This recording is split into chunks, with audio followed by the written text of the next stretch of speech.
the only person to defeat President Biden in a presidential contest, and he joins us now live. You beat him in American Samoa, but here's the thing. Right now, you're in second place in the Democratic race for president, and you've never set foot in American Samoa. Explain how this works. Well, we campaigned there, but we used technology. So first of all, we did have 3 people on the ground. We did a number of Zoom town halls, but mostly I listened to the people there and put together a whole plan of what I would do when I became president to actually address the issues of American Samoa, specifically around they need more resources for education, for healthcare, and especially climate change. And, I was the only person who actively campaigned there, and my staff on the ground, led by a woman named Miracle Sene. She did a fantastic job.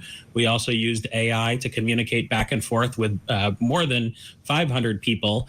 Turned out only 91 actually showed up for the caucus, but I think that was very helpful. Jason, are you going to be at the convention, and when they call on American Samoa, that you're going to be the person that stands up and says, Mr. Speaker, from the great state of American Samoa, the great territory, we pledge our 3 delegates to, or are you going to keep them? Are you going to be a power broker? I really don't think with 3 delegates you can be a power broker, but I do know that I am going to fight for the people of American Samoa and for the additional resources that they need, not just this cycle, but forevermore. I mean, they really have done me an incredible job by putting me on the map, and it allows me to go on shows like yours and talk about the key issues that are why I'm running. I'm running because we need to move our country to a system of conscious capitalism. We need to upgrade all of our education infrastructure to help plug people into the 21st century middle class, which I call the new collar economy. And we're overdue to really upgrade the technology in our government. Our government needs to be modernized. And as a technology entrepreneur and investor, I do know how we can do that. And I hope that it becomes part of the Democratic Party platform. The longer I stay in the race, the more my voice amplifies the others who share this view. Jason, election night, did you have a watch party? And if so, what was your reaction when you won? We did not have a watch party. I was actually at a Future of Education conference. I've been an education entrepreneur and innovator for 20 years. And, we were all gathered in the hotel lobby when it showed up on the TV and my phone started buzzing off the hook. I had good sense from my team on the ground that we would win 1 or 2 delegates, that we would get enough votes to be meaningful in American Samoa, but I did not expect to win. And, it really was an amazing night. How does it feel when your name comes up during an interview and it says presidential candidate? That's a great question. I've been trying really hard not to think about my name. I'm more representing a movement. There's a whole movement of people who probably in a prior generation would have gone into government service. And these are the people that I work with. And instead, they've gone into mission-driven entrepreneurship. They're founding nonprofits. They're working for-profit, mission-driven B corporations. This is the whole conscious capitalism movement I was talking about. And I want to work with the leaders of our government or become a leader in our government so that we make it easier for people to go into government for 2 to 5 year tours of service. You don't have to make government an entire lifetime decision, but you can add a lot by going into government, serving your country, upgrading the technology, upgrading the processes, bringing your entrepreneurship to bear for the rest of the country. Wes Moore, if you are listening, this might be the person you are looking for. Question. One of the questions By the way, I know Wes, and he's a good friend. I think he is a fantastic governor.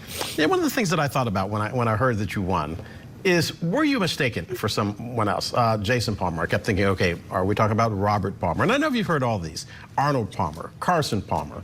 Is there another famous Palmer out there that you thought everybody thought you were?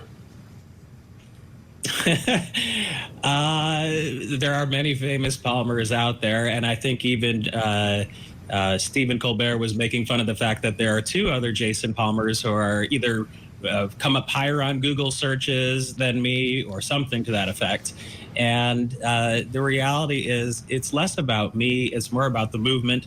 We need to get more young people engaged in our democracy. 90% of young people are turned off right now. And we also need to, as a Democratic Party, do a better job of reaching out to the 40% of Americans who are independents, who want common sense solutions, who want our government to start working again, who want collaboration across the aisle. I mean, part of the reason I wear a purple tie is because even though I'm a proud Democrat, I do believe great ideas do come from all across the political spectrum. And, you know, I do like my name, but I know, like you said at the beginning, my name is destined to become a Jeopardy trivia question. But I want to make sure that the ideas last forever about conscious capitalism, the new collar economy, and the like. Jason, unlike you, I've actually been to American Samoa and some of the other territories as well.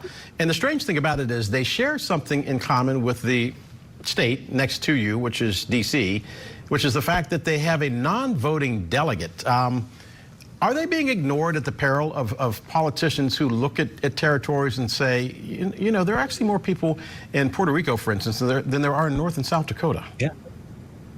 Yeah, definitely. I mean, a part of the platform on my website, at palmerforpresident.us, is that there are 25 policy positions out there, and one of them is advocating for Puerto Rico statehood, for Washington, D.C. statehood, and for more representation for places like American Samoa, Northern Marianas Islands, Guam, you know, American Virgin Islands.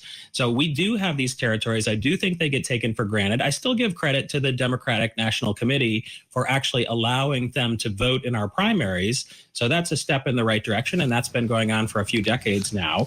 But definitely we need to figure out a way to give them more voice and more representation in the democratic process. For example, the American Samoans, as you definitely know, they are nationals. They're not citizens at birth. And in order to become a citizen, you actually have to go through a pretty laborious process. You have to fly to Hawaii. One of the things I would do as president is actually put an office on the island to make it much easier for you to choose to exercise your right to become a citizen. And it's kind of amazing to think that that hasn't been done in 125 years. They should have an office where you could go get a U.S. passport and become a citizen. Is this the end of your political career? No, it's definitely not the end of my political career. In fact, I'm thinking about really hard exactly how I translate, what's happened over the last week into a force for good. First, for the Democratic Party, and second, for the country. And I think the way I'm going to do it, and I'll kind of brainstorm with you a little bit out loud. I'm not a politician who's got it all figured out. I'm a person from business who's learning to be a politician, is to create a new organization that would invest in other young people who share these values of common sense solutions, working across the aisle, come from a business or entrepreneurial background, many of whom are running for Congress right now. I'm likely to invest in 20 of them to help give them a better chance of winning this fall. And, hopefully they will all be people who would join the Problem Solvers Caucus and be kind of a whole attempt to bring the country back together again. This is going to be the most divisive election of my life, at least.